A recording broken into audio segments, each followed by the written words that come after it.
Assalamualaikum warahmatullahi wabarakatuh. Waalaikumsalam warahmatullahi wabarakatuh. Alhamdulillah, wassalatu wassalamu ala sayyidina Rasulillah, sayyidina wa maulana Muhammad ibn Abdullah wa ala alihi wa sahbihi wa mawalah, la hawla wa la quwwata illa billah, amma ba'du. Bapak-bapak, ibu-ibu, saudara-saudara kaum muslimin rahimakumullah, sudah menjadi keyakinan dalam kehidupan kita bahwa segala yang ada permulaannya tentu akan ada penghabisannya. Setiap yang punya awal mesti akan punya akhir. Tidak ada keabadian dalam kehidupan dunia ini. Semuanya datang dan pergi silih berganti, berubah oleh pergeseran masa dan pertukaran waktu. Demikianlah kalau kita mau merenungi kehidupan dari alam di sekitar kita. Sejak dari kehidupan tumbuh-tumbuhan, binatang, sampai kepada kehidupan kita, makhluk bernama manusia. Lihatlah kita manusia misalnya. Dimulai sejak kita terlahir ke alam ini, keluar dari alam rahim ibu, menjadi bayi yang merah tidak berdaya, untuk kemudian berangsur meningkat menjadi anak-anak. Dari kehidupan anak-anak berubah lagi kita menjadi remaja dengan segala keceriaan dan kelincahannya, dan dari masa remaja naik lagi kita memasuki usia dewasa, untuk kemudian berangsur memasuki hari tua. Lalu setelah kita memasuki hari tua, sehari, seminggu, sebulan, setahun, sampailah kita kepada batas waktu yang telah ditentukan oleh Allah, yang dinamakan ajal, dan bertemulah kita dengan yang disebut maut. Ini merupakan kepastian dalam kehidupan. Kalau saja kita mau merenung, perubahan-perubahan yang terjadi pada diri kita seharusnya membuat kita insaf dan sadar. Dikala remaja kita begitu lincah, punya rambut yang hitam ikal berderai, punya lesung di pipit, punya senyum yang indah menawan setiap orang yang melihat, punya kulit yang kencang dan bersih. Manakala kita memasuki hari tua, perubahan frontal pun terjadi. Kulit mulai jadi keriput, rambut yang tadinya hitam ikal berderai mulai memutih, nikmat berkurang, gigi yang tadinya utuh dan sanggup mengunyah apa saja, satu demi satu permisi meninggalkan kita. Sangat boleh jadi dikala remaja kita senyum semua orang terpikat, dikala hari tua dengan kulit yang keriput dan gigi yang tidak ada lagi, manakala kita senyum mungkin orang bakal lari dari sekitar kita. Kemana keindahan yang tadinya begitu menawan? Kemana senyum lesung pipit yang tadinya menarik perhatian orang? Pergi meninggalkan kita, berubah oleh pergeseran masa dan pertukaran waktu.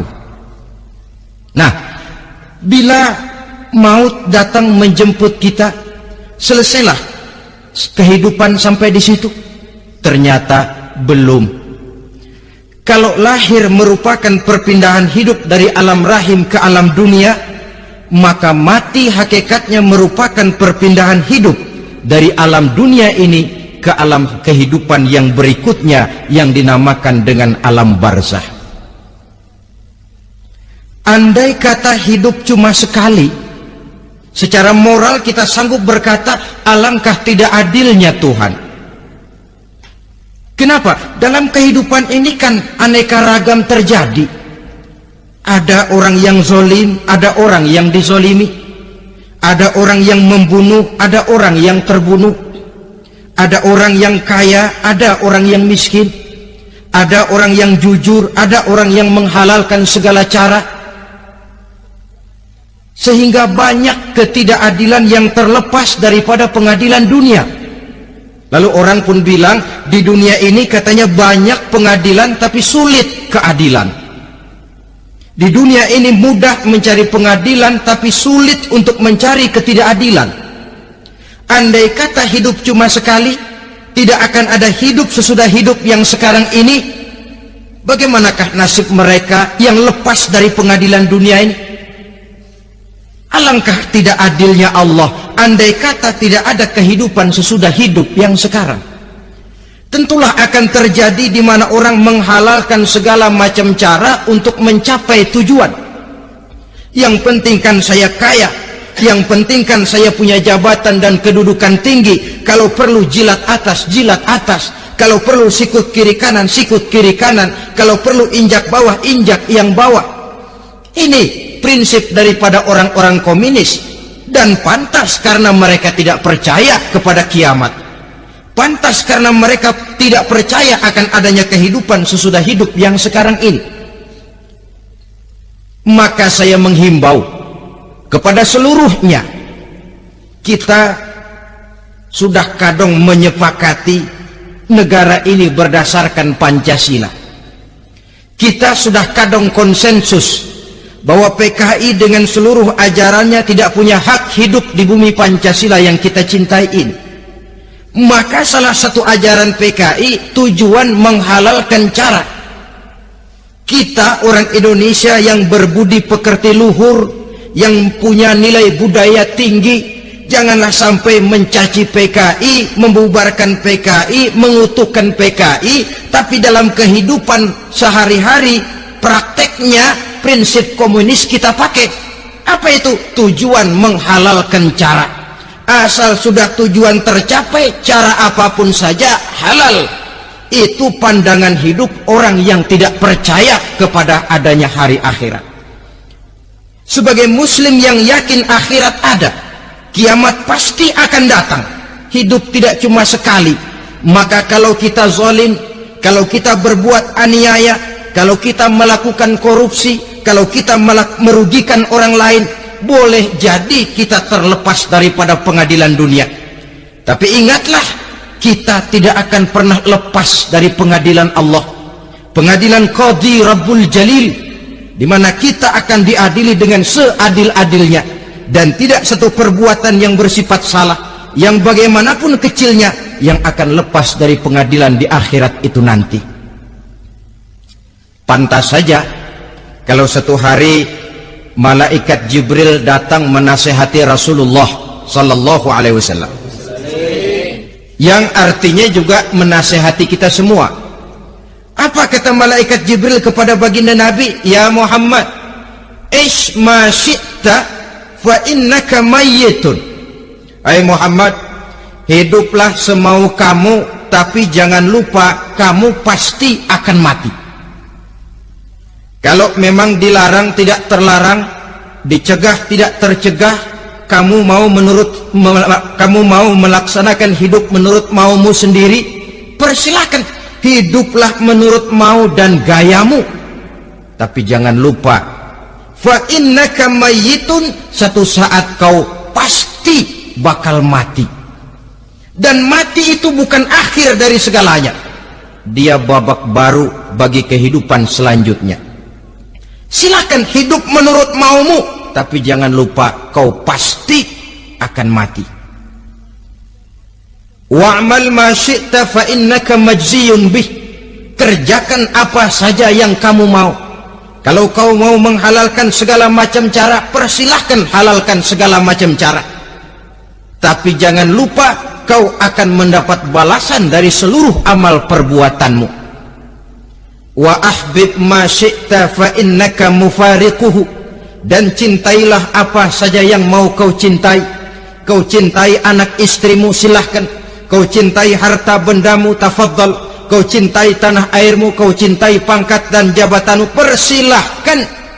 Tapi jangan lupa, fa innaka mufariquhu, kau pasti akan berpisah dan akan meninggalkan segala yang kau cintai itu. Apa Apa artinya ini buat kita? Ternyata sesudah maut datang menjemput kita, ada kehidupan sesudah hidup yang sekarang ini. Ini yang mendorong kita untuk dalam kehidupan di dunia ini tidak melakukan prinsip saenake dewe, semaunya sendiri saja, asal perut kenyang, asal pangkat tinggi, asal harta dapat. Masa bodoh dengan merugikan orang lain, masa bodoh dengan menipu orang lain. Iku jenenge saenake dewe. Muslim tidak diajarkan. Ingat manusia, setelah kau mati, setelah kiamat datang, kau akan dibangkitkan, kau akan dimintakan pertanggungan jawab tentang kehidupan yang sekarang ini.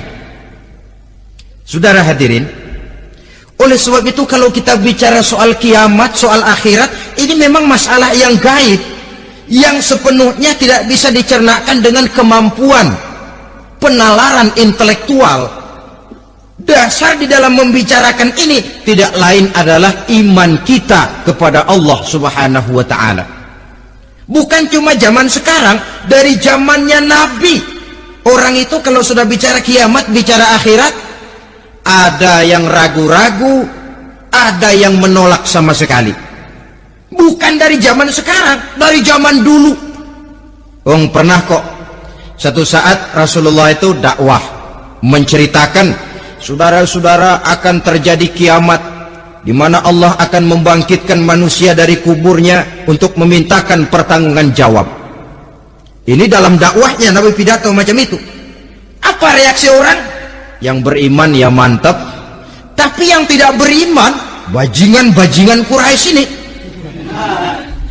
mereka bertepuk tangan, mengejek, mencaci. Malahan ini yang luar biasa, ada dua orang kafir namanya Ubay bin Ka'ab dan Al-As bin Wa'il. Mendengar pidato macam ini, mereka buru-buru pulang ke rumah. Ngapain? Ngambil pacul. Lalu berangkat nyari kuburan tua. Dia gali itu kuburan, tulang-tulangnya diangkut, dibawa ke depan Nabi. Ya Muhammad, tulang-tulang yang udah hancur begini, siapa yang bisa ngidupin lagi? Yang macam-macam aja kamu Muhammad, nggak rasional, nggak masuk akal. Allah menjawab. Apa kata Allah? وَضَرَبَ لَنَا مَثَلًا وَنَسِيَ خَلْقَهُ قَالَ مَنْ يُحْيِي الْعِظَامَ وَهِيَ رَمِيمٌ قُلْ يُحْيِيهَا الَّذِي أَنْشَأَهَا أَوَّلَ مَرَّةٍ وَهُوَ بِكُلِّ خَلْقٍ عَلِيمٌ. Mereka memberikan perumpamaan kepada kami, kata Allah. Mereka melupakan asal kejadiannya. Mereka bertanya, siapa yang sanggup menghidupkan tulang belulang yang sudah hancur kayak begini? Qul yuhyiha allazi ansha'aha awwala marrah. Katakan kepada mereka Muhammad, yang akan menghidupkannya adalah dia yang telah menciptakannya pertama kali dulu. Kalau dia sanggup menciptakan, dia tentu lebih sanggup lagi untuk mengembalikan reproduksi ciptaan itu sebagaimana semula. Yang paling kasihan yang ragu-ragu. Akhirat itu ada apa enggak sih? Kiamat itu ada apa enggak sih? Lantaran ragu-ragu, terombang-ambing dia antara harapan dan putus asa, antara kenyataan dan idealisme. Ada yang buta sama sekali 100% terhadap keadaan-keadaan sesudah mati. Perhatian mereka hanya tercurah kepada kehidupan sebelum mati. Yang mereka perhatikan siang dan malam tidak lebih daripada urusan perut. Pergi pagi pulang sore, peras keringat, banting tulang. Cuma soal makan, soal minum, soal pakaian, soal kendaraan, soal rumah tangga, soal anak, soal istri. Yang mereka pentingkan hanya soal-soal politik misalnya, ekonomi, pembangunan dan industri.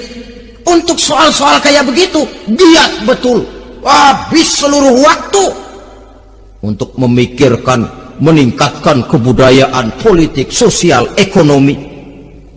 Kadang-kadang kurang tidur, kurang istirahat, berkeliaran ke sana kemari ke tempat yang jauh-jauh, sampai kadang-kadang terkena stres, penyakit darah tinggi, ginjal, lever, untuk memikirkan hal-hal yang semata-mata karena dunia saja.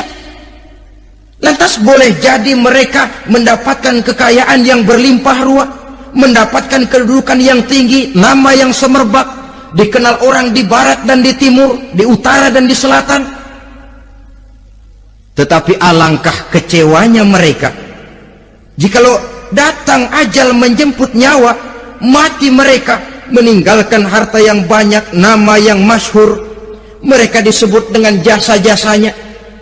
Radio memberitakan, TV menyiarkan, koran-koran memuat, bahkan nama mereka kadang-kadang dikenang 2-3 tahun setelah wafatnya.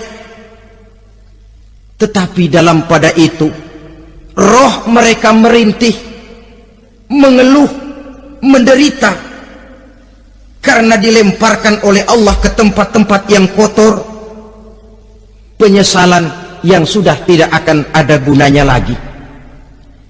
Saudara-saudara kaum muslimin rahimakumullah, oleh karena itu kehidupan akhirat bukanlah dongeng dan takhayul, bukan khurafat dan hayalan. Kehidupan akhirat, hari kiamat adalah kebenaran dan kepastian. Dalam surah Al-Hajj ayat ke-7, Allah Subhanahu wa taala menyatakan, wa anna as-sa'ata atiyatun la raiba fiha wa anna Allah yab'atsu man fil qubur, dan bahwasanya kiamat itu sesungguhnya adalah sesuatu yang pasti dan tidak ada keraguan-raguan lagi di dalamnya, dan bahwasanya Allah sungguh-sungguh akan membangkitkan manusia dari kuburnya masing-masing.